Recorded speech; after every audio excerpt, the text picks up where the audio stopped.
নমস্কাৰ প্ৰিয় দৰ্শকসকল, পোনপ্ৰথমে আজিৰ এই ভিডিঅ'টোলৈ সকলোকে স্বাগতম জনাইছোঁ। আজিৰ এই বিশেষ ভিডিঅ'ত আমি আপোনালোকক এইবাৰ 2025 বৰ্ষৰ দুৰ্গা পূজাত দুৰ্গা মাৰ আগমনৰ বাহন কি হ'ব আৰু যোৱাৰ সময়ত কি বাহনত মা দুৰ্গা দেৱীৰ গমন হ'ব সেই বিষয়ে জনাম। লগতে আগমনৰ বাহন আৰু গমনৰ বাহন অনুসৰি এই বছৰ ফলাফলবোৰ কেনেধৰণৰ হ'ব, কিমান শুভ কিমান অশুভ সেই সকলো বিষয়ে জানিবৰ বাবে আজিৰ ভিডিঅ'টো আপোনালোকে শেষলৈকে চাই থাকিব। লগতে আজিৰ ভিডিঅ'ত আপোনালোকে এইবাৰ দুৰ্গা পূজাৰ ষষ্ঠী কোন তাৰিখে হ'ব, সপ্তমী অষ্টমীৰ তাৰিখ কিমান হ'ব আৰু বিজয়া দশমী কোন তাৰিখে হ'ব সেই বিষয়ে জানিবৰ বাবেও ভিডিঅ'টো শেষলৈকে চাই থাকিব। অৱশ্যে ভিডিঅ'টো আৰম্ভ কৰাৰ পূৰ্বে আপোনালোকলৈ এটা বিশেষ অনুৰোধ যে ভিডিঅ'টোত এটা লাইক কৰিব আৰু যদি আজি প্ৰথমবাৰৰ বাবে এই চেনেলটোলৈ আহিছে তেতিয়াহ'লে চেনেলটো ছাবস্ক্ৰাইব কৰি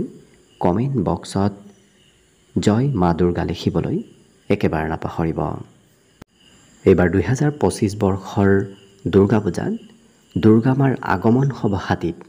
গতিকে হাতীত আগমন হোৱাটো শাস্ত্ৰত অত্যন্ত শুভদায়ক বুলি কোৱা হৈছে, কাৰণ হাতীত যেতিয়াই দুৰ্গা মাৰ আগমন হয় তেতিয়াই সম্পূৰ্ণ বিশ্বৰ কাৰণে অতি শান্তিপূৰ্ণ পৰিৱেশ এটা আহি পৰে। বিশেষকৈ শাস্ত্ৰত উল্লেখ আছে, গজেশ জলদা দেৱী শস্য পূৰ্ণা বসুন্ধৰা। যেতিয়াই হাতীত উঠি মা ভগৱতী দুৰ্গা দেৱীৰ আগমন হয় তেতিয়াই সম্পূৰ্ণ বিশ্ব সম্পূৰ্ণ পৃথিৱী শস্যৰে পৰিপূৰ্ণ হৈ পৰে।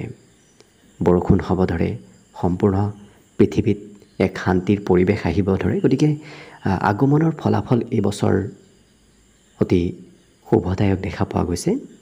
গতিকে শুভভাৱেই পাৰ হ'ব, কিন্তু গমনৰ ফলাফলটো অকণমান শুভ নহয়, কাৰণ গমন হ'ব এইবাৰ দোলাত গমন হ'ব। দোলায়াম মৰকম ভৱেত, অৰ্থাৎ দোলাত যেতিয়া মা ভগৱতীৰ গমন হয় তেতিয়া মাৰি মৰক এইবিলাক বৃদ্ধি পাব ধৰে। গতিকে যিহেতু গমনৰ ফলাফলটো সিমান শুভ নহয়, গতিকে দুৰ্গা পূজা যোৱাৰ পিছত সমগ্ৰ বিশ্বৰ প্ৰতিগৰাকী ব্যক্তিয়ে অকণমান সতৰ্ক থকাৰ প্ৰয়োজন আছে। বিভিন্ন ধৰণৰ মাৰি মৰক অহাৰ সম্ভাৱনা থাকি যায়। গতিকে এইবছৰ অকণমান ৰোগ ব্যাধি মাৰি মৰকৰ পৰা অকণমান সতৰ্কতাৰ কিছু সংকেত দি থৈ গৈছে মা ভগৱতীয়ে। গতিকে গমনৰ ফলাফলৰ ওপৰত ভিত্তি কৰি আমি সকলোৱে এই বছৰটো অকণমান সতৰ্ক থকাৰ প্ৰয়োজন আছে। এইবাৰ আমি আপোনালোকক এইবাৰ দুৰ্গা পূজা কোন তাৰিখে কি পূজা পৰিব সেই বিষয়ে জনাইছোঁ। 22 ছেপ্টেম্বৰ সোমবাৰৰ তাৰিখে মহালয়া আৰম্ভ হ'ব। গতিকে মহালয়াৰ আৰম্ভণি 22 ছেপ্টেম্বৰত হ'ব আৰু 28 ছেপ্টেম্বৰ ৰবিবাৰে ষষ্ঠী পূজা আৰম্ভ হ'ব। 29 তাৰিখে সপ্তমী পূজা থাকিব। 30 ছেপ্টেম্বৰ মঙলবাৰৰ দিনটোত মহা অষ্টমী পূজা চলি থাকিব। 1 অক্টোবৰৰ দিনা মহানৱমী থাকিব। গতিকে নৱমী পূজা থাকিব 1 অক্টোবৰ তাৰিখে বুধবাৰৰ দিনটোত নৱমী পূজা চলি থাকিব আৰু বিজয়া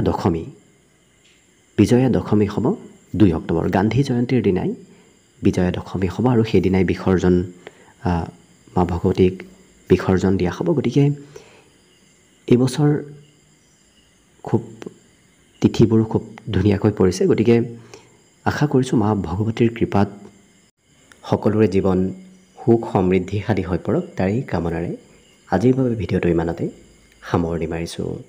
ধন্যবাদ।